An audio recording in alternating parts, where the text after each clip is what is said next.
Hello there, and welcome to another episode of Scary Stories with Bob, the series where you join me as I read to you short, scary stories. So please, make yourself comfortable, and let's get ready to get our scare on.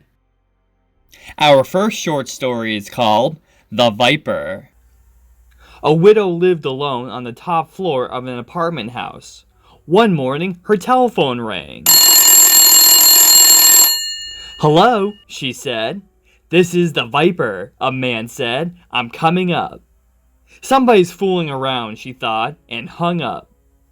A half hour later, the telephone rang again. It was the same man. "It's the Viper," he said. "I'll be up soon." The widow didn't know what to think, but she was getting frightened. Once more, the telephone rang. Again, it was the Viper. "I'm coming up now," he said. She quickly called the police. They said they would be right over. When the doorbell rang, she sighed with relief. "Ah, they are here," she thought. But when she opened the door, there stood a little man with a bucket and a cloth. "I am the Viper," he said. "I wish to wash and wipe the windows." Our next short scary story is called The Attic. A man named Rupert lived with his dog in a house deep in the woods. Rupert was a hunter and a trapper.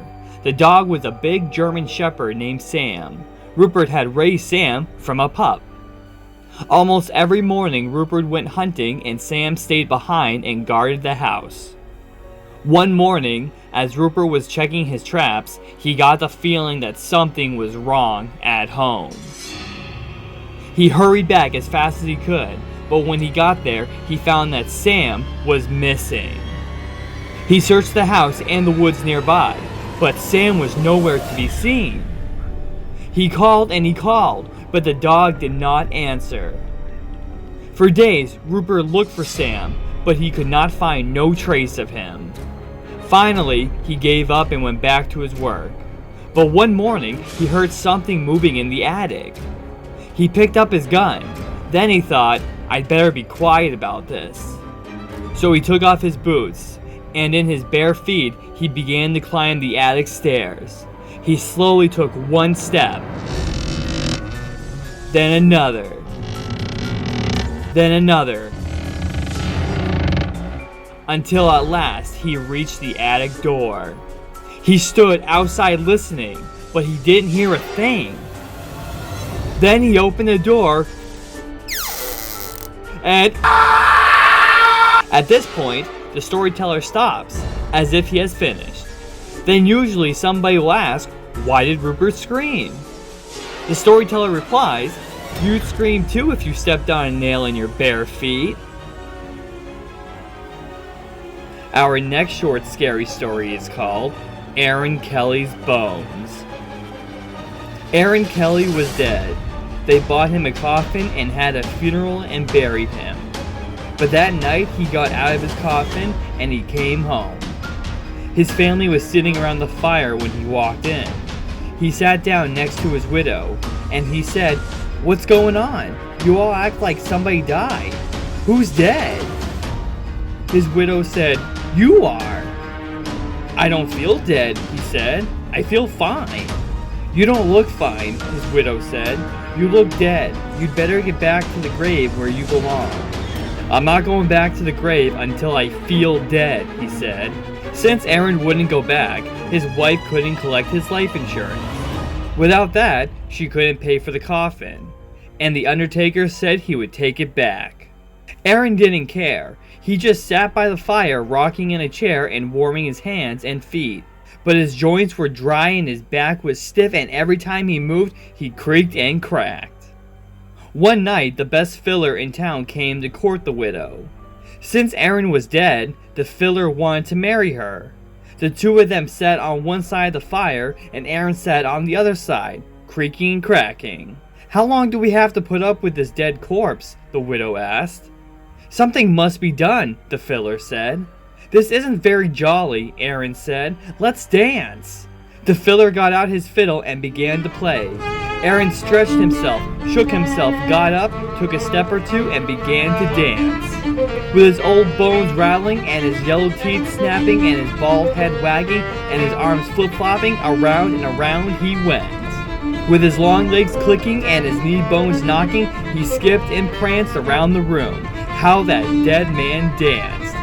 But pretty soon a bone worked loose and fell to the floor. "Look at that," said the fiddler. "Play faster," said the widow. The fiddler played faster. Crickety-crack, down and back. The dead man kept hopping, and his dry bones kept dropping. This way, that way, the pieces just kept popping. "Play, man, play!" cried the widow. The fiddler fiddled, and dead Arron danced. Then Arron fell apart, collapsed into a pile of bones, all except his bald head bone that grinned at the fiddler, cracked his teeth, and kept dancing. "Look at that!" groaned the fiddler. "Play louder!" cried the widow. "Ho ho!" said the head bone. "Ain't we having fun?" The fiddler couldn't stand it. "Widow," he said, "I'm going home," and he never came back. The family gathered up Arron's bones and put them back in the coffin. They mixed them up so he couldn't fit them together. After that, Arron stayed in his grave, but his widow never did get married again. Arron had seen to that. Our next short scary story is called Wait Till Martin Comes. An old man was out for a walk. When a storm came up, he looked for a place to take shelter. Soon he came to an old house. He ran up to the porch and knocked on the door, but nobody answered. By now, rain was pouring down, thunder was booming, and lightning was flashing. So he tried the door. When he found it was unlocked, he went inside. Except for a pile of wooden boxes, the house was empty. He broke up some of the boxes and made a fire with them. Then he sat down in front of the fire and he dried himself. It was so warm and cozy that he fell asleep. When he woke up, a black cat was sitting near the fire. It stared at him for a while. Then it purred. "That's a nice cat," he thought, and he dozed off again. When he opened his eyes, there was a second cat in the room, but this one was as big as a wolf. It looked at him very closely, and it asked, "Shall we do it now?" "No," said the other cat. "Let's wait till Martin comes." "I must be dreaming," thought the old man. He closed his eyes again, then he took another look.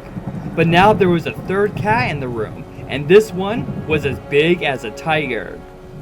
It looked the old man over, and it asked, "Shall we do it now?" "No," said the others. "Let's wait till Martin comes." The old man jumped up, jumped out of the window, and started running. "When Martin comes, you tell him I couldn't wait," he called. The end. Makes me wonder, what were they gonna do? And that does it for this episode of Scary Stories with Bob. I hope you enjoyed this episode. Please give it a thumbs up like if you could. And please subscribe to my channel as I'll have even more videos coming soon. So until then, please stay tuned and I will see you again soon.